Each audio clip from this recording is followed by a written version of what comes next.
आज हम बात करते हैं पार्ट 3 एसएससी के जो क्वेश्चंस डिस्कस कर रहे थे हम लोग उसकी बात कर रहे हैं हम लोग हैं एसएससी के। तो चलिए शुरू करते हैं। और अगर आप चैनल पर नए हैं तो प्लीज़ सब्सक्राइब करिए, लाइक करिए और शेयर करिए, ठीक है। तो क्वेश्चन नंबर 21 है, इंडियन कॉन्स्टिट्यूशन के बारे में है। आर्टिकल की which article of the constitution of India empowers parliament to restrict और abrogate the fundamental rights of the members of armed forces. मतलब देखिए, जिस तरीके से हमारे पास आपको पता होगा कि पार्ट थ्री में हमारे पास आर्टिकल 12 से लेकर के आर्टिकल 35 तक फंडामेंटल राइट्स के कॉन्सेप्ट दिए गए हैं। ये कुछ इसमें से सिटीजन्स के लिए भी हैं और फॉरेनर्स के लिए भी हैं, दोनों के लिए, ठीक है, दोनों के लिए हैं। लेकिन कुछ फंडामेंटल राइट्स जो हैं जैसे 15, 16, 19, 29 और 30, ये सिर्फ और सिर्फ एक्सक्लूसिवली का मतलब होता है कि सिर्फ और सिर्फ हमारे भारतीयों के लिए हैं, ओनली सिटीजन्स, ठीक है। अब बात आती है कि सिटीजन में एक कैटेगरी आती है आर्म्ड फोर्सेस के में जो काम करते हैं, ठीक है, मतलब आर्मी, नेवी और एयरफोर्स और भी कई सारी फोर्सेस होती हैं, उन सबको बोलते हैं मिलाकर के हम लोग मिलिट्री। तो मिलिट्री एक बड़ा शब्द है जिसके अंदर आर्मी, नेवी, एयरफोर्स और भी कई सारी फोर्सेस आती हैं।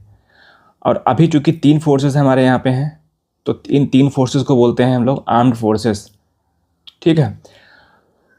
तो चूँकि आर्म्ड फोर्सेस को अगर हमने सारे राइट्स दे दिए, right to freedom of speech and religious, ठीक है, तो क्या होगा कि इसमें लोग जो हैं वो ज़्यादा कुछ इसमें वो लोग कभी भी अपनी फ्रीडम का गलत इस्तेमाल करके जो लोअर लेवल के ऑफिसर हैं वो बातें बाहर ले आएंगे। जिस तरीके से कुछ साल पहले आपको पता होगा कि भारत के में आर्मी में कुछ लोग काम करने वाले लोगों ने ये न्यूट्रिशन के बारे में बताया था कि अभी भी आर्मी में खूब सारा पैसा खर्च नहीं हो पा रहा है न्यूट्रिशन को लेकर के, खाना बेकार मिल रहा है, ऐसा बोला था किसी ने। तो बात आई थी कि क्या सारे फ्रीडम ऑफ स्पीच हैं, तो नहीं है उनके पास। तो चूँकि 3 आर्म्ड फोर्सेज हैं तो 1 तो 3, तो आप इसकी ट्रिक ऐसे याद रख सकते हो कि 3 हैं तो 3 मतलब 33 वाला सही होगा। तो आर्टिकल 33 जो है वो पार्लियामेंट को पावर देता है कि वो आप चाहो तो हमारी जितनी नेवी हैं, एयरफोर्स हैं, आर्मी हैं, इनके जो ऑफिसर्स हैं उनकी आप जो है राइट्स हैं, कुछ राइट्स, फंडामेंटल राइट्स जो हैं, कुछ राइट्स आप अबरोगेट या रिस्ट्रिक्ट कर सकते हो जब तक कि वो सर्विस कर रहे हैं, ठीक है। तो ये कॉन्सेप्ट था। और पुलिस फोर्स जैसे आईपीएस वगैरह, इनके भी आप चाहो तो कर सकते हो। ये पार्लियामेंट के ऊपर जो है वो है। ये कहाँ लिखा है? ये आर्टिकल 33 में लिखा है, एक्सप्लिसिटली लिखा है, मतलब साफ साफ लिखा है, ठीक। तो article 33 empowers parliament to modify, बदलना या फिर रेस्ट्रिक्ट करना, रोकना। रेस्ट्रिक्ट का मतलब रोकना या मना करना, मॉडिफाई का मतलब होता है बदलना, ठीक। Application of fundamental rights to armed forces, paramilitary forces और police forces, intelligence agencies and analogous का मतलब जो होता है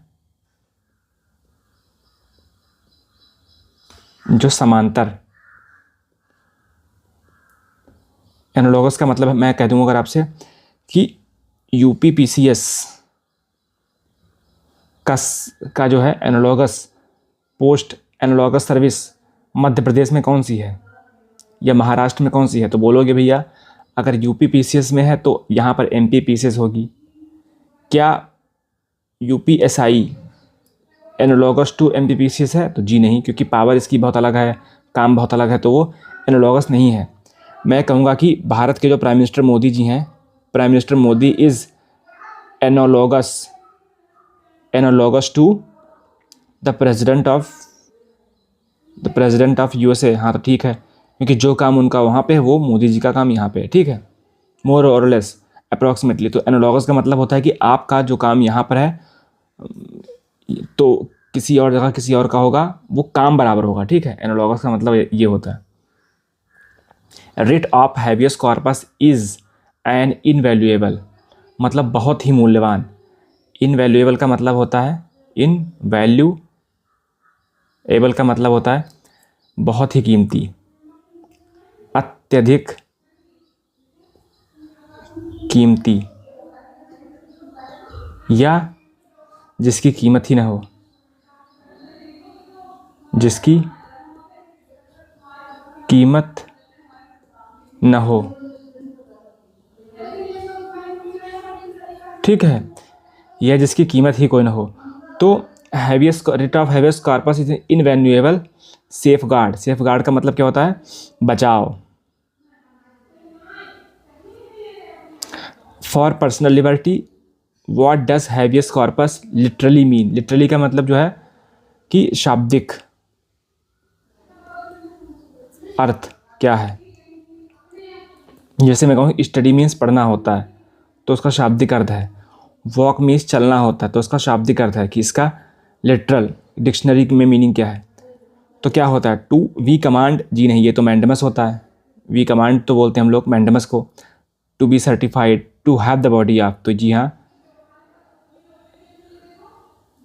इसे बोलते हैं हैबियस कॉर्पस। और जो वी कमांड है ये क्या है, आपको पता होना चाहिए, मैंडेमस इसे बोलते हैं। और टू बी सर्टिफाइड का मतलब होता है सर्शियोररी,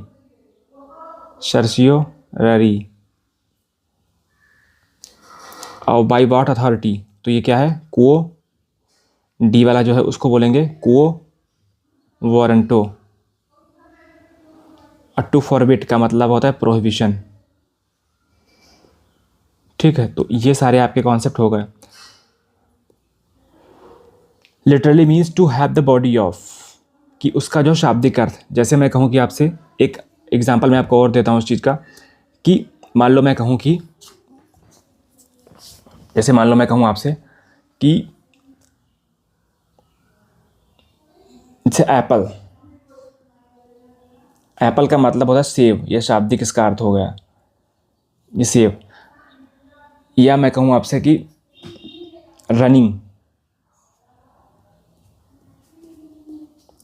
रनिंग को आप बोल सकते हो वॉकिंग फास्ट, कि बहुत तेज़ तेज़ चल रहा है, वॉकिंग फास्ट। लेकिन क्या यह इसका लिटरल मीनिंग हो गया, नहीं। मतलब तेज़ चलना क्या इसका लिटरल मीनिंग है, नहीं है। इसका लिटरल मीनिंग सिर्फ एक है, वो है दौड़ना। जो डिक्शनरी में मीनिंग इसका दे रखा है वही आपको देखना पड़ेगा। विच आर्टिकल, कौन सा आर्टिकल, विच का मतलब कौन सा article of the constitution provides for का मतलब देता है,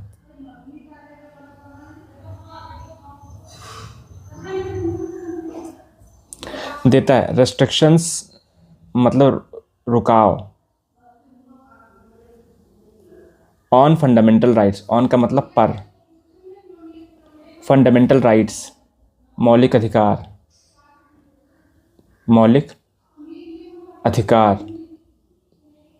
वाइल जब मार्शल लॉ, मिलिट्री का रूल, मतलब मिलिट्री के द्वारा मिलिट्री रूल जब चल रहा हो, मैं कहूँगा कि मैं पॉपकॉर्न खा रहा था जब फिल्म का ये सीन चल रहा था, तो मैं वाइल यूज़ करूँगा, क्योंकि वो उस दौरान की बात हो रही है, एक टाइम पीरियड की बात हो रही है। कि मैं कहूँ कि मैं जब मैं छोटा था तब मैं काम किया करता था, तो वहाँ पे मैं कहूँगा कि वैन लगाऊँगा। लेकिन अगर मैं कहूँ कि जब मैं स्विम कर रहा था तब मुझे मछली दिखी, तो वहाँ पर मैं वाइल लगाऊंगा, बिकॉज वाइल एक ऐसी एक्टिविटी के बारे में बताता है कि जो चीज़ वो आप उस समय कर रहे थे, कॉन्टिन्यूसली आप उस समय एक्शन के मोड में थे, तो वहाँ पर वाइल लगाऊंगा। तो कौन सा आर्टिकल बताता है मार्शल लॉ के बारे में? Is in force in any area within, within का मतलब एक टेरिटरी में, विथिन का मतलब होता है कि जैसे ये है तो इस टेरिटरी में अगर कोई चीज़ हो रही है तो हम बोलेंगे कि विथिन टेरिटरी, कि इस टेरिटरी के अंदर, इसके अगर अंदर अगर हो रहा है यहाँ पे तो उसको बोलेंगे विथिन। ठीक है, मान लो ये एक एरिया, इतना बड़ा एरिया है, ये ए है, और इसके अंदर अगर यहाँ पर कोई बी जगह पे कुछ हो रहा है तो मैं कहूँगा कि विथिन ए। विथिन ए का मतलब ए के अंदर। अगर मैं कहूँ कि पूरा ए पर, समझिएगा आप इस लोग, अगर मैं पूरा ए पर बताऊँ तो बोलूँगा अक्रॉस ए, मतलब कि जितना ए है उतने पूरे ए पर अगर कुछ चीज़ है तो बोलूँगा अक्रॉस, और जब उसके जो छोटे एरिया में, कम एरिया में अगर हो तो मैं बोलूँगा विथिन। हालांकि ये इंटरचेंजेबली यूज होता है लेकिन इसका करेक्ट मतलब यही है। तो आपको देखो पॉलिटी के क्वेश्चंस में मैंने क्या बताया कि आपको चीज़ बहुत सीखने को मिल रही हैं, प्लस आपको इंग्लिश भी सीखने को मिल रही है, तो ये अच्छी बात है कि आप दोनों चीज़ सीखते हो आप। तो आर्टिकल 33 आपको पता है कि ये बोलता है जो फंडामेंटल राइट्स जो हैं आर्म्ड फोर्सेस पर, वो रिस्ट्रिक्ट के लिए बोलता है, तो ये तो गलत ऑप्शन हो गया। फिर आर्टिकल 34 क्या बोलता है, आर्टिकल 35 क्या बोलता है, आर्टिकल 352 क्या बोलता है, ये बोलता है नेशनल इमरजेंसी के बारे में, तो ये भी गलत हो गया। आर्टिकल 356 क्या बोलता है, आपको बताया था मैंने पहले पिछले लेक्चर में, ये होता है प्रेसिडेंट्स रूल। ये कब लगता है? जब मुख्यमंत्री सीएम हमारे किसी भी स्टेट के, यूपी के, एमपी के, जो भी स्टेट है, तमिलनाडु, वहाँ के अगर सीएम काम नहीं कर पा रहे हैं तो प्रेसिडेंट रूल लगाता है। ठीक है, अब ये मार्शल लॉ जो है की डेफिनेशन कहाँ दे रखी है? तो आर्टिकल 34 में दे रखी है, फंडामेंटल राइट्स के जस्ट बाद मार्शल लॉ की दे रखी है। आर्टिकल 35 क्या कर रहा है कि कुछ जो चीज़ें हैं उस पर सिर्फ और सिर्फ पार्लियामेंट ही जो है नियम बनाएंगी। जैसे मैं कहूँ कि अगर आपसे कि 16 में जो 17 में जो पनिशमेंट है, आर्टिकल 17 में जो पनिशमेंट है, या आर्टिकल 16 में जो मैं कहूँ कि वो जो कुछ जो रिस्ट्रिक्शन नहीं थी वहाँ पे कि religion, race, caste, sex, place of birth, ये तो 5 रिस्ट्रिक्शंस आर्टिकल 15 में भी थी, लेकिन 16 में 2 और ऐड हो गई थी, आपको याद होगा, वो है डिसेंट और रेजिडेंस। तो जो रेजिडेंस था, रेजिडेंस के बेसिस पर अगर कोई बनाएगा अगर लॉ तो सिर्फ और सिर्फ संसद बना सकती है, संसद, और वो भी स्टेट की नौकरी के लिए। नौकरी स्टेट देगा, मतलब स्टेट की नौकरी में संसद बनाएगी कानून। तो ये काफ़ी इंपॉर्टेंट कैच है, ये आपके एग्जाम में आ सकता है। Article 34 provides for the restrictions on the fundamental rights while martial law is in force। मतलब मार्शल लॉ उस समय चल रहा है। जैसे मैं कहूँ कि मार्शल लॉ 1 मई से लेकर के 20 मई तक मार्शल लॉ चला है, मार्शल लॉ चला है, तो वो एक टाइम पीरियड हो गया, तो यहाँ पे लगाएंगे वाइल। अगर मैं कहूँ कि सिर्फ 1 मई को, तो वो हो जाएगा व्हेन, या कोई ऐसा इवेंट बताओ जो स्टैटिक हो, static event. Which of the following articles empower का मतलब पावर देता है, एम्पावर का मतलब पावर देता है, पावर देता है। टू द पार्लियामेंट अलोन, केवल और केवल पार्लियामेंट को ही पावर देता है to make laws to give effect to certain specified fundamental rights such as article 17, 23 और 24। तो आपको बताया था कि कुछ आर्टिकल जो हैं सिर्फ और सिर्फ अलोन का मतलब केवल, अकेले पार्लियामेंट को पावर देता है कि वो सिर्फ और सिर्फ कुछ fundamental rights, some fundamental right, specified fundamental rights.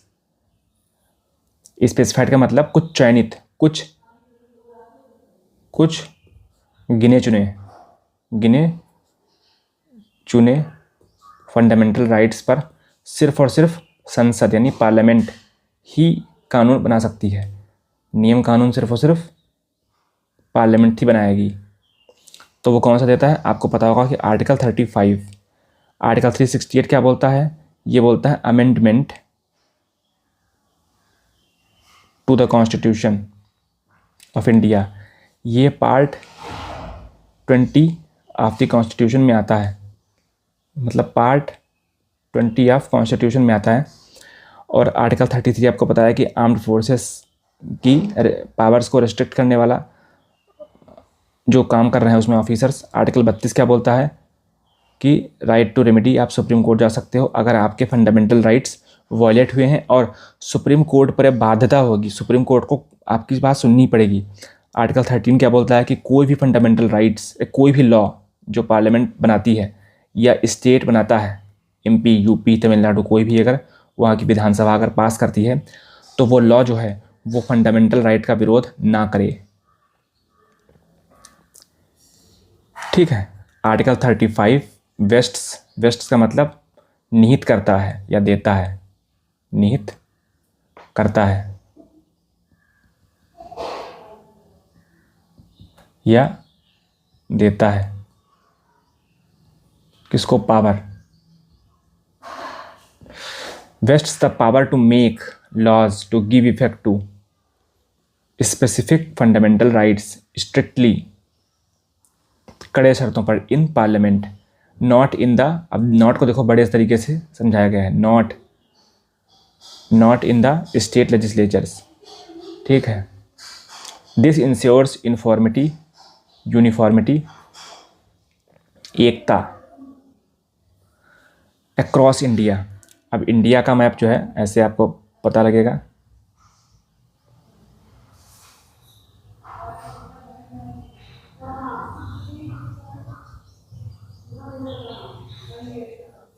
Across India का मतलब हुआ जाकर के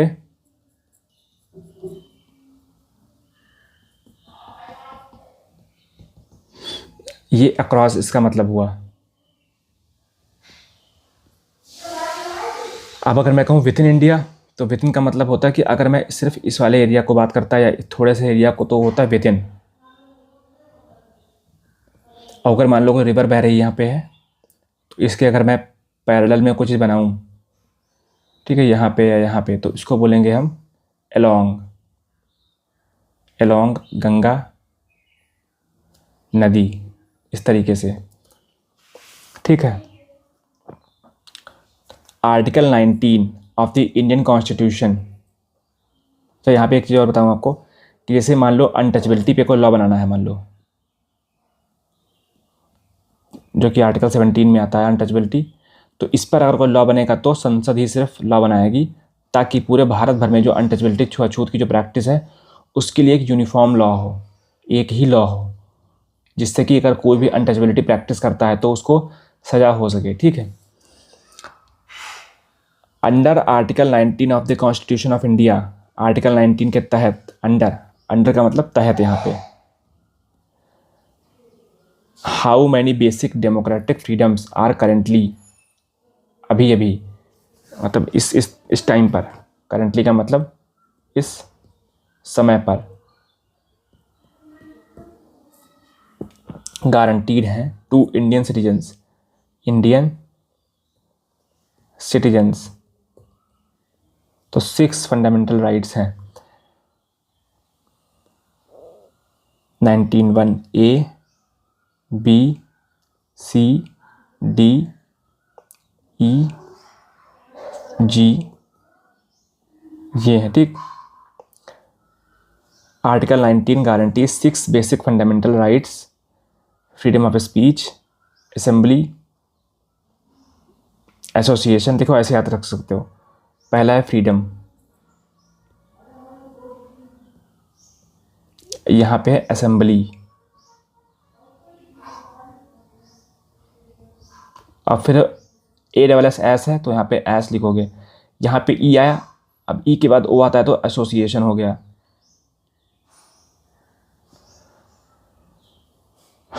एसोसिएशन हो गया। अब आर्म्स आप नहीं रख सकते हो, ठीक है, पीसफुल। ये असेंबली मतलब कि आप बिना आर्म के इकट्ठा हो गए। एसोसिएशन का मतलब आप कोई NGO बना सकते हो या कोई भी पॉलिटिकल पार्टी बना सकते हो, इस तरीके से। पॉलिटिकल पार्टी से BJP है, कांग्रेस है। ये आर्टिकल 19(1) आर्टिकल 19(1) का पार्ट है। सी के तहत बीजेपी कांग्रेस बनी हुई है। एसोसिएशन जैसा बता दिया आपको। फिर मूवमेंट, फिर घूमने की आज़ादी, मूवमेंट। अब मूवमेंट के बाद में आएगा रेजिडेंस। तो फ्रीडम तो आप याद रखोगे, बाकी सारे क्रोनोलॉजिकल ऑर्डर में है। ASS तो यहाँ पे E आया, फिर O आया, फिर MR, OMR। रेजिडेंट बनने का अधिकार, मतलब वहाँ पर आप परमानेंटली रह सकते हो। मान लो मैं यूपी का हूँ और मैं चाहूँ कि मैं तेलंगाना या फिर हैदराबाद में रहूँ, तो मैं वहाँ पे रह सकता जा कर के हूँ, ठीक है।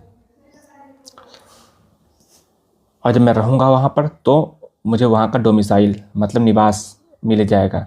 तो मैं नागरिक सिटीजन रहूँगा इंडिया का, और चूँकि इंडिया का ही पार्ट है तेलंगाना, तो वहाँ का मैं हो जाऊँगा डोमिसाइल।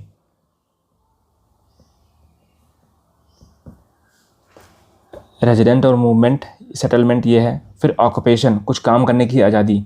ऑक्यूपेशन अगर मैं करना चाहता हूँ, डॉक्टर बनना है, इंजीनियर बनना है, ठीक है, IAS बनना है, IPS बनना है, या फिर SSC निकाल के कोई इंस्पेक्टर बनना है, तो मुझे ये करना पड़ेगा, ठीक। राइट टू प्रॉपर्टी जो थी F वाला, आप कहोगे आप F इसमें अपने E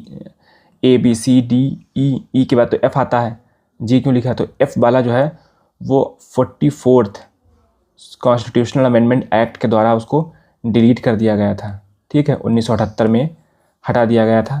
तब जनता पार्टी की सरकार थी, ठीक है, जनता पार्टी की गवर्नमेंट थी, ठीक, उस समय। Which of the following writs, आदेश किसका, सुप्रीम कोर्ट या हाई कोर्ट का, can be issued against judicial और quasi judicial authorities to quash, और तो क्वाश जब आएगा कि जब क्वाश आएगा तो क्वाश रद्द करना, मतलब डिस्ट्रिक्ट कोर्ट ने अगर कोई आदेश दिया तो उसको रद्द करने की ताकत किसमें है, हाई कोर्ट या सुप्रीम कोर्ट में। तो क्वाश अगर किया जाएगा तो क्वाश में सी निकलता है, तो सर्शियोररी होगा, सर्शियोररी। एक बार उसने आदेश दे दिया, फिर उसके आदेश को रद्द करना, मतलब हाई कोर्ट और सुप्रीम कोर्ट को इसके ऑर्डर की बेइज्जती करनी पड़ेगी। यस, तुम्हारा जो आदेश है वो गलत है। अब ऑर्डर भी दे नहीं पाया, उसको ऑर्डर देने से रोकना, उसकी कार्रवाई चल रही है केस की, उसको कार्रवाई को रोक देना, उसे बोलते हैं प्रोहिबिशन, मना कर दें, प्रोहिबिशन। तो अलग अलग वर्ड है यहाँ पे, ठीक। Certiorari, preventive and curative. Prohibition is purely preventive, मतलब रोक देना पहले से ही, ये प्योरली प्रिवेंटिव है, जबकि सर्शियोररी जो है वो प्रिवेंटिव है और क्यूरेटिव है, ठीक है। क्यूरेटिव का मतलब कि एक मान लो आदेश हाई कोर्ट ने दिया और फिर सुप्रीम कोर्ट में आप गए, तो सुप्रीम कोर्ट ने क्या किया कि मान लो पेंडिंग कोई केस चल रहा है, तो सुप्रीम कोर्ट ने डायरेक्ट अपने आप पास ट्रांसफ़र कर लिया, अभी उसका आदेश नहीं आया हुआ है, तो उसे क्या बोलेंगे, उसे बोलेंगे प्रोहिबिशन। तब चूंकि उसका आदेश अभी आ ही नहीं पाया है, तो उसमें सिर्फ और सिर्फ वो प्रिवेंटिव है। लेकिन एक कोर्ट ने आदेश दे दिया, तो उसके बाद में आदेश को खारिज करके सुप्रीम कोर्ट ने कहा नहीं, मैं अपना खुद का आदेश दूंगा एक, तो ये क्या हुआ जा करके, ये हुआ सर्शियोररी।